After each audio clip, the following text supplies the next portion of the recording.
حدیث میں آتا ہے قرب قیامت میں دجال ظاہر ہوگا، اسے اللہ نے طاقتیں دی ہوں گی، بہت ساری قوتیں دی ہوں گی، زندہ کو مار دے گا اور مردے کو زندہ کر دے گا،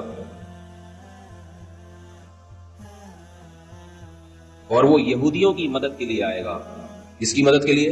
اسرائیل کی۔ عجیب بات ہے کہ آج یہودی بھی دجال کا ہم سے زیادہ انتظار کر رہے ہیں، وہ اسے یہودیوں کے لیے نجات دہندہ سمجھتے ہیں کیونکہ ان کی کتابوں میں پیش گوئیاں ہیں۔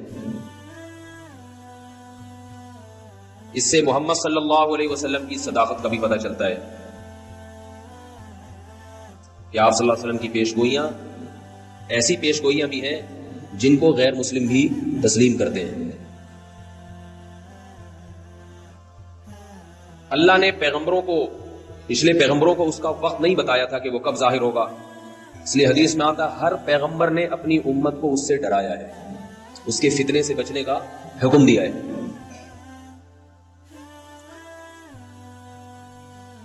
لیکن محمد صلی اللہ علیہ وسلم کے دور تک وہ نہیں آیا، یہ اس کی علامت تھی کہ وہ کس امت میں ظاہر ہوگا؟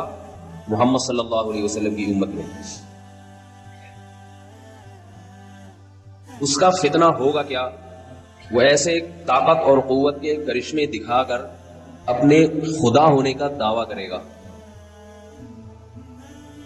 سمجھ رہے بات کو کہ نہیں سمجھ رہے؟ جو ظاہر پرست لوگ ہیں، اور ہوگا کانا۔ حدیث میں آتا ہے کہ خدا کانا نہیں ہو سکتا، اللہ تو ہر عیب سے پاک ہے۔ یہ عجیب بات آپ کو بتاؤں کہ جو گمراہ لوگ ہوتے ہیں وہ کسی کی ایک صفت کو دیکھتے ہیں، اس کے ہزاروں عیوب کو نہیں دیکھتے۔ تو دجال کے طاقت اور قوت کو لوگ دیکھیں گے لیکن اس کے عاجزی کو، اس کے کانے ہونے کو نہیں دیکھیں گے لوگ۔ اتنا بڑا عیب ہے تجھ میں۔ آپ نے فرمایا کہ تمہارا رب کانا نہیں ہو سکتا، اور اس کی پیشانی پر واضح لفظوں میں کافر لکھا ہوا ہوگا، کافر۔ یہ بھی علامت ہوگی کہ جھوٹا ہے، کذاب ہے، لیکن ظاہر پرست لوگ اس کی طاقت کو دیکھ کر اس پر ایمان لائیں گے۔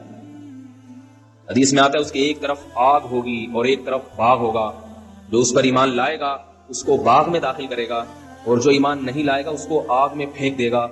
آپ صلی اللہ علیہ وسلم نے فرمایا جو آگ ہے حقیقت میں وہ جنت کا باغ ہے، اور جو باغ ہے حقیقت میں وہ آگ ہے۔ آپ صلی اللہ علیہ وسلم نے فرمایا جمعہ کے دن سورہ کہف پڑھنے والا دجال کے فتنے سے محفوظ رہے گا۔ دجال آئے گا کیوں؟ یہودیوں کی مدد کے لیے۔ کس دور میں آئے گا؟ جس دور میں حضرت مہدی ظاہر ہوں گے۔ سمجھ رہے نہیں سمجھ رہے بات؟ اور دجال کو قتل کون کرے گا؟ مسلمانوں میں طاقت نہیں ہوگی دجال کو قتل کرنے کی، اس کی طاقت اور قوت کی بنا پر۔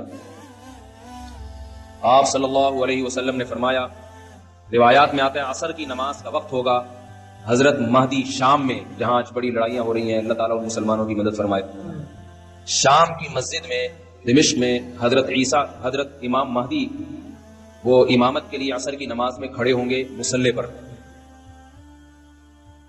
اچانک جب اقامت سے فارغ ہوں گے دیکھیں گے کہ آسمان سے حضرت عیسیٰ ابن مریم علیہ الصلوۃ والسلام فرشتوں کے کندھوں پر ہاتھ رکھ کے نیچے کی طرف نازل ہو رہے ہیں۔ یہ بات یاد رکھیے، یہ بات قرآن سے بھی ثابت ہے، صحیح احادیث سے بھی، کہ حضرت عیسیٰ علیہ السلام پر موت واقع، بولو بھائی، نہیں ہوئی ہے۔ اور رسول اللہ صلی اللہ علیہ وسلم نے فرمایا جب حضرت عیسیٰ علیہ السلام نازل ہوں گے قرب قیامت میں تو حضرت مہدی ان کے اکرام میں مصلی ان کے لیے خالی کر دیں گے۔ حضرت مہدی حضرت عیسیٰ کے لیے مصلی خالی کر دیں گے کہ آپ نماز پڑھائیں۔ اس سے پتہ چلتا ہے کہ اگر کوئی بزرگ آئے تو امام کو چاہیے کہ اس کے اکرام میں، اگر وہ بزرگ امام سے اوپر والے مرتبے کا، اس کے اکرام میں اس کو نماز کی پیشکش کرے کہ آپ نماز پڑھائیں۔ حضرت عیسیٰ علیہ السلام اس پیشکش کو مسترد کر دیں گے اور کہیں گے کہ اس کام کے لیے اللہ نے تمہیں ہی منتخب کیا ہے۔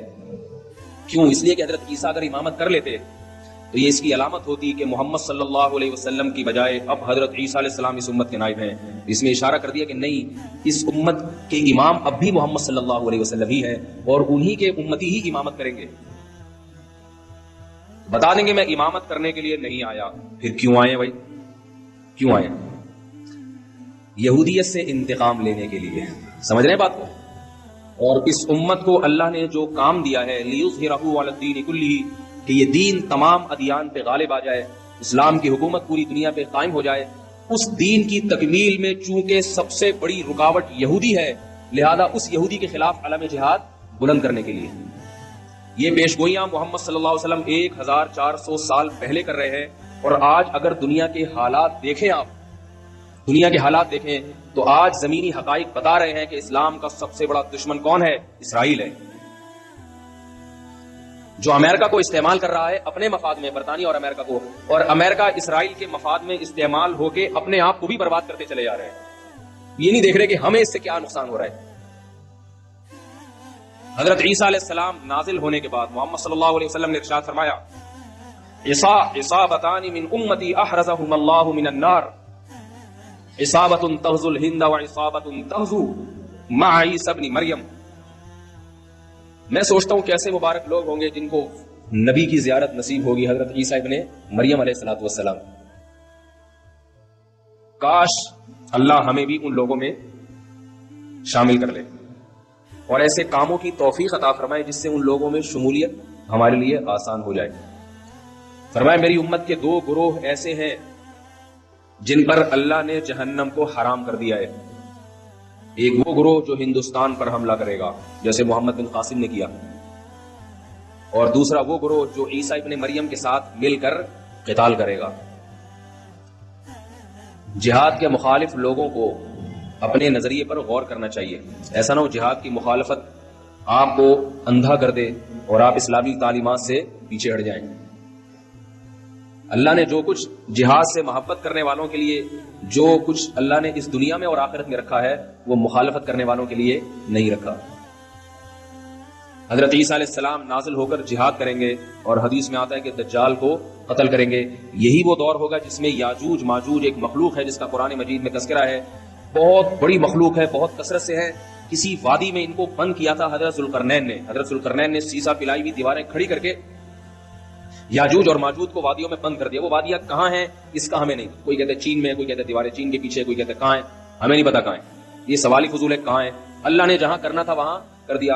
حدیث میں آتا ہے جب یاجوج ماجوج اتنی کثرت سے اہل اسلام کو، انسانوں کو قتل کریں گے، حضرت عیسیٰ علیہ الصلوۃ والسلام بھی ان کے قتل کرنے سے عاجز آ جائیں گے. اللہ سے دعا مانگیں گے، اللہ سے دعا مانگیں تو اللہ ان کی دعا کو قبول کرے گا اور یاجوج ماجوج کو ہلاک کرے گا.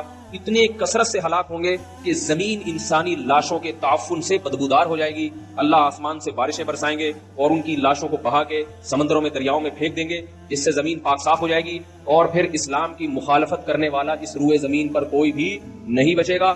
محمد صلی اللہ علیہ وسلم نے ارشاد فرمایا کہ اس وقت حضرت عیسیٰ ابن مریم زمین کو ایسا انصاف سے بھر دیں گے، خنزیر کا خاتمہ کریں گے، سور کی نسل ختم کر دیں گے تاکہ کوئی سور کا گوشت اپنے پیٹ میں دوبارہ نہ اتار سکے.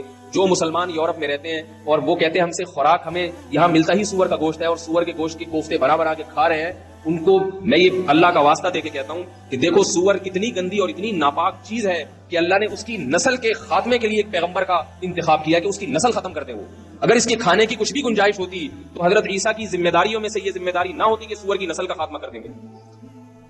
حدیث میں آتا ہے، آخری بات کر کے بات ختم کرتا ہوں تاکہ نشانیاں مکمل ہو جائیں. رسول اللہ صلی اللہ علیہ وسلم نے فرمایا زمین کو عدل سے بھر دیں گے، انصاف سے، اور جب زمین پر اللہ کی عبادت کثرت سے ہوگی، زمین زنا سے، بدکاری سے، چوری سے، رشوت سے، پوری روئے زمین پاک ہو جائے گی تو اس کی برکتیں اللہ آسمان سے اللہ کی طرف سے برکتیں کھلیں گی. جس زمین پر گناہ ہوتے ہیں اس زمین میں رزق کی برکت کو ختم کر لیا جاتا ہے. آج پھلوں میں ذائقے ختم ہوتے چلے جا رہے ہیں، آج گندم میں ذائقہ ختم ہو گیا ہے. روٹی آپ پہلے دیکھیں بچپن میں ایسی خوشبودار روٹی، اب روٹی کا مزہ ہی نہیں ہے. آمدنوں میں برکت ختم، لاکھ 1.5 لاکھ روپے کما رہے ہیں مہینے کے آخر میں، پھر بھی روتے پھر رہے ہوتے پیسے نہیں ہے، پیسے نہیں.